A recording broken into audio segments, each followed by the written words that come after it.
Hello everyone, कैसे हैं आप लोग। आई होप कि आप लोग बहुत अच्छे होंगे और अपनी पढ़ाई को भी बहुत अच्छे तरीके से कंप्लीट और कवर अप कर रहे होंगे। जैसा कि आप लोगों को पता है कि अभी हम लोग हमारे क्लास 11th के बिजनेस स्टडीज सब्जेक्ट को पढ़ रहे हैं और बिजनेस स्टडीज सब्जेक्ट में अभी हम लोग हमारे public, private and global enterprises वाले चैप्टर को पढ़ रहे हैं। और आज का ये वाला पर्टिकुलर वीडियो हमारे इसी चैप्टर का पार्ट नंबर 5 होने वाला है। तो आइए बिना वक्त गवाए, बिना देरी किए आज के इस क्लास को, आज के इस वीडियो को स्टार्ट करते हैं और हम लोग पढ़ते हैं हमारे आज वाले टॉपिक को।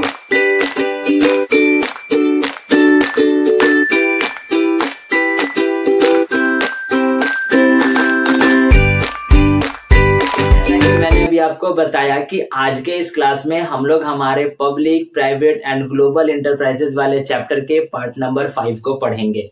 सो बेसिकली आज के इस क्लास में, आज के इस वीडियो में हम लोग कौन से टॉपिक को पढ़ेंगे, तो आज के इस क्लास में, आज के इस वीडियो में हम लोग समझेंगे और पढ़ेंगे कि मल्टीनेशनल कंपनी के कौन कौन से एडवांटेजेस होते हैं, यानी कौन कौन से फायदे होते हैं, और मल्टीनेशनल कंपनी के कौन कौन से डिसएडवांटेजेस होते हैं, यानी मल्टीनेशनल कंपनी के कौन कौन से नुकसान होते हैं। तो आइए समझते हैं मल्टीनेशनल कंपनी के फायदे और नुकसान को। लेकिन वीडियो पे आगे बढ़ने से पहले अगर आपने अभी तक इस चैप्टर के पहले वाले पार्ट्स को कंप्लीट और कवर अप नहीं किया है तो उन सभी पार्ट्स का लिंक आपको नीचे डिस्क्रिप्शन बॉक्स में मिल जाएगा और ऊपर आई कार्ड पे प्लेलिस्ट का भी लिंक आ रहा होगा, जहां से जाकर आप इस चैप्टर के पहले वाले पार्ट्स को कंप्लीट और कवर अप कर सकते हो। अब आइए समझते हैं हमारे आज के पहले वाले टॉपिक को, जो हमारा कहता है एडवांटेजेस ऑफ मल्टीनेशनल कंपनी। अब मल्टीनेशनल कंपनी कहते किसको है, ये आप भली भांति जानते हो। मैंने इसके पिछले वाले पार्ट में आपको बताया था कि मल्टीनेशनल कंपनी कहते किसको है और मल्टीनेशनल कंपनी के कौन कौन से फीचर्स होते हैं। अभी हमारा जो है वो कहता है कि आखिरकार मल्टीनेशनल कंपनी के कौन कौन से फायदे हैं। तो फायदा नंबर 1 यानी एडवांटेज नंबर 1 जो हमारा कहता है लार्ज कैपिटल अवेलेबिलिटी, यानी मल्टीनेशनल कंपनी का सबसे बड़ा और सबसे पहला फायदा यही होता है कि इन मल्टीनेशनल कंपनीज के पास बहुत लार्ज अमाउंट में कैपिटल होता है, जिसके कारण से ये मल्टीनेशनल कंपनीज जो है वो बड़े बड़े मशीन्स को लगवाते हैं, बड़े बड़े मशीन्स का इस्तेमाल कर सकते हैं और करते भी हैं, और साथ साथ ये बहुत बड़े पैमाने पर फैक्ट्रीज बनवाते हैं और उनका यूज करते हैं। तो ये हो गया हमारा सबसे पहला फायदा। दूसरा फायदा हमारे पास कहता है एडवांस्ड टेक्नोलॉजी, यानी इन मल्टीनेशनल कंपनीज के पास जो है टेक्नोलॉजी जो होती है वो एडवांस होती है, जिसकी वजह से ये लेटेस्ट मशीन का इस्तेमाल कर सकते हैं, उनको यूज कर सकते हैं। और दूसरा, ये हमेशा न्यू प्रोडक्ट्स टेक्निक्स को इस्तेमाल करते हैं, उन नए नए टेक्निक्स का नए नए प्रोडक्शन में, यानी कि जब कभी भी इनको प्रोडक्शन करना होता है और हर बार जब इनको नए वस्तु का प्रोडक्शन करना होता है तो ये हमेशा जो है वो लेटेस्ट टेक्नोलॉजी का और एडवांस टेक्नोलॉजी का इस्तेमाल करते हैं।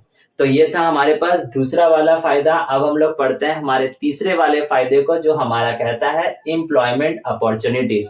अब ये मल्टीनेशनल कंपनीज जो होती हैं वो दो तरीके से एम्प्लॉयमेंट अपॉर्चुनिटीज को रेज करती है, यानी कि रोजगार के अवसर को जनरेट करती है, पैदा करती है। वो दो तरीके कौन से हैं? डायरेक्ट तरीके से और इनडायरेक्ट तरीके से। डायरेक्ट जॉब्स का मतलब क्या हो गया कि ये मल्टीनेशनल कंपनीज जो होते हैं वो अपने फैक्ट्रीज में, ऑफिसेज में और मैनेजमेंट के लिए एम्प्लॉयमेंट अपॉर्चुनिटीज को जनरेट करती है। और अगर इनडायरेक्ट की बात की जाए तो इनडायरेक्ट में कौन सा हो गया? ट्रांसपोर्टेशन हो गया, सप्लायर्स हो गया, सर्विसेज हो गया। तो इस तरीके से ये इनडायरेक्ट तरीके से भी जो है वो एम्प्लॉयमेंट अपॉर्चुनिटीज को रेज करती है, जनरेट करती है। तो ये हो गया हमारे पास मल्टीनेशनल कंपनी का तीसरा फायदा। अब चौथे फायदे की ओर बढ़ते हैं। चौथा फायदा हमारे पास क्या कहता है कि मल्टीनेशनल कंपनी में हमको हमारे मैनेजमेंट जो होते हैं, यानी मल्टीनेशनल कंपनी के मैनेजमेंट जो होते हैं वो बहुत अच्छे देखने को मिलते हैं, बहुत बेटर तरीके के मैनेजमेंट होते हैं। जिसके कारण से अब बेटर मैनेजमेंट क्यों होगा, कैसे होगा? क्योंकि मल्टीनेशनल कंपनीज के जो स्टाफ्स होते हैं, एम्प्लॉयज होते हैं, वो वेल ट्रेंड होते हैं, टाइम टू टाइम अपडेटेड होते हैं, उनकी नॉलेज पर खर्च किया जाता है, स्पेशलाइज्ड मतलब कि उनको स्पेशलाइज्ड ज्ञान दिया जाता है, और वहाँ के जो मैनेजर्स होते हैं वो ट्रेंड भी होते हैं। और वही दूसरा यहाँ पर कहता है कि बेटर मैनेजमेंट होने का दूसरा कारण क्या है कि एफिशिएंट प्लानिंग एंड कंट्रोल। तो ये भी एक फायदा हो जाता है मल्टीनेशनल कंपनी के लिए। पांचवा और लास्ट वाला हमारा फायदा क्या कहता है? फॉरेन एक्सचेंज अर्निंग, इसका मतलब क्या हो गया कि एक मल्टीनेशनल कंपनी जो होती है वो अपने प्रोडक्ट्स को दूसरे देशों में भेज सकती है, एक्सपोर्ट कर सकती है और फिर फॉरेन एक्सचेंज के तौर पर वो फॉरेन इन्वेस्टमेंट भी ला सकती है। यानी अगर कोई इंडिया की कंपनी है किसी और देश में अपना अगर ब्रांच खोल रही है तो जाहिर सी बात है कि उस वाले कंट्री के लिए जो है वो एक फॉरेन एक्सचेंज हो गया और साथ साथ फॉरेन इन्वेस्टमेंट भी हो गया। तो ये फायदे हो जाते हैं, यानी कि ये एडवांटेजेस हो जाते हैं हमारे पास एक मल्टीनेशनल कंपनी के। अब जब इतने सारे फायदे हमारे पास हैं एक मल्टीनेशनल कंपनी के, तो कुछ तो डिसएडवांटेज भी होगा। तो डिसएडवांटेज नंबर 1 हमारे पास क्या कहता है, एक्सप्लॉयटेशन ऑफ रिसोर्सेज। यानी एक मल्टीनेशनल कंपनी जो है वो रिसोर्सेज का यानी संसाधन का शोषण करती है। अब शोषण किस प्रकार से करती है, तो नेचुरल रिसोर्सेज को ज्यादा यूज करके करती है। यानी नेचुरल रिसोर्सेज आपको पता है कि हमारे पास लिमिटेड अमाउंट में है, सीमित मात्रा में है, लेकिन ये एमएनसी कंपनीज जो होती है वो उन नेचुरल रिसोर्सेज यानी प्राकृतिक संसाधन को बहुत ज्यादा यूज कर जाते हैं, जो कि एक संसाधन का शोषण हो गया। दूसरा कहता है लो कॉस्ट लेबर का यूज करती है, यानी लेबर्स तो वो लोग लाते हैं लेकिन उनको सैलरी जितना मिलना चाहिए उतना उनको मिलता नहीं है वो लोग, यानी कि मल्टीनेशनल कंपनी वाले जो है वो उन लेबर्स को उतना सैलरीज नहीं देते हैं। तो ये एक प्रकार का एक्सप्लॉयटेशन हो गया और ये एक डिसएडवांटेज हो गया मल्टीनेशनल कंपनी का। दूसरा प्रॉफिट आउटफ्लो। प्रॉफिट आउटफ्लो का मतलब क्या हो गया कि मैंने आपको बताया था कि मल्टीनेशनल कंपनी एक ऐसा कंपनी है जो किसी एक कंट्री में रजिस्टर्ड होगा और जिस कंट्री में रजिस्टर्ड होगा उस कंट्री में वो उस पर्टिकुलर कंपनी का हेडक्वार्टर होगा और बाकी के अलग अलग कंट्रीज में उनके ब्रांचेस होंगे।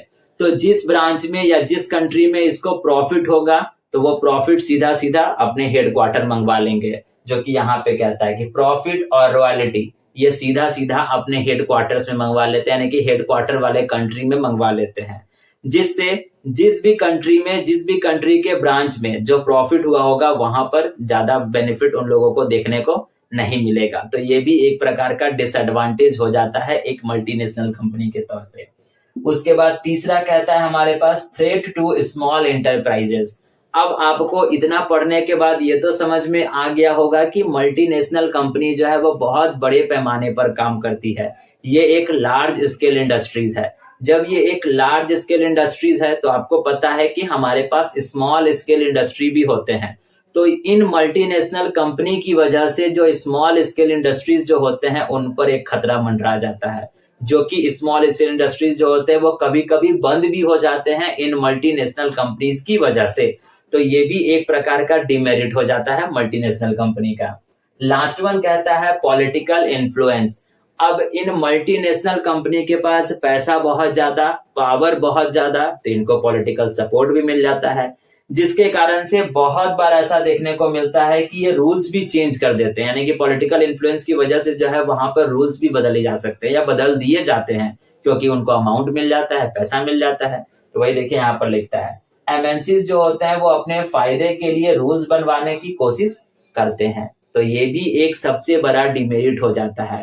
अब वो रूल जो ये बनवाना चाह रहे हैं वो रूल भले ही इन एमएनसीज के लिए फायदेमंद हो गए लेकिन उस सोसाइटी के लिए फायदेमंद नहीं होंगे।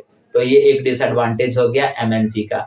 तो यही हमारे पास होते हैं डिसएडवांटेजेस ऑफ एमएनसीज और ये होते हैं हमारे पास एडवांटेजेस ऑफ एमएनसीज यानी advantages of multinational company. I hope so कि आपको मल्टीनेशनल कंपनी के एडवांटेजेस और डिसएडवांटेजेस दोनों अच्छे तरीके से समझ में आ गए होंगे। अभी आप क्या कीजिए, वीडियो को पॉज कर लीजिए और इसका स्क्रीनशॉट लेकर कर अपने पास रख लीजिए और मेक श्योर कि आप इसको अपने कॉपी में बहुत अच्छे तरीके से राइट डाउन कीजिएगा। ठीक है, तो आज के इस क्लास के लिए बस इतना ही। अब हम लोग मिलेंगे इसी चैप्टर के नेक्स्ट वाले पार्ट पे, नेक्स्ट वाले वीडियो पे। इस वाले वीडियो के साथ हमारा ये वाला चैप्टर जो है वो अब ऑलमोस्ट खत्म हो गया। मेजर जितने पॉइंट्स थे वो मैंने कवर अप कर दिए और आई होप सो कि आपने भी बहुत अच्छे तरीके से पढ़ा होगा। अब इस चैप्टर में 2-3 और छोटे छोटे पॉइंट्स है जिनको हम लोग आने वाले वीडियोस में पढ़ेंगे और कवर अप करेंगे और साथ साथ इस वाले चैप्टर को भी खत्म करेंगे। तो आज के इस वीडियो के लिए बस इतना ही। अगर आप वीडियो को यहाँ तक देखे हो और ये सारे के सारे पॉइंट्स आपको अच्छे तरीके से समझ में आ गए हैं तो वीडियो को लाइक करके जाइएगा। चैनल पर नए होंगे तो चैनल को सब्सक्राइब भी कर लीजिएगा और अपने फ्रेंड्स के साथ शेयर भी करते जाइएगा। अब हम लोग मिलेंगे इसी चैप्टर के नेक्स्ट वाले पार्ट पे। तब तक के लिए आप अपना ख्याल रखिएगा, ध्यान रखिएगा। Thank you and bye bye.